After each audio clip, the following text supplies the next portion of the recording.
Ассаламу алейкум, урматтуу ташкындыктар. Биздин аке нагайчы Насия деген азыр баласы менен больницадан келиптир. Дары дармекке тыйыны жок болуп атат. Жардам курай бизге кайрылды.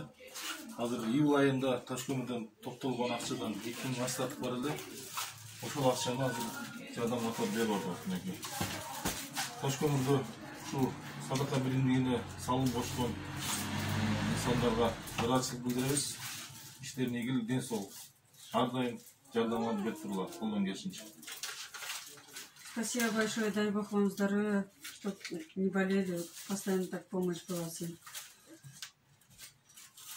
Бул келин аз камсыз болгон семьяда жашайт, апасын жакшы тааныйм. Бул келиндин күйөөсү Россияга кетип калган, таштап, баардыгын баары үйлөнүп алган, азыр колунда жаш кызы бар. Биздин социалдык өнүк башкармасында кайрылган. Biz şu больницага арзандатылган эме менен справка бергенбиз. Жардам иретинде. Эми ушу садака биримдигинде балдардан Алла разы болсун.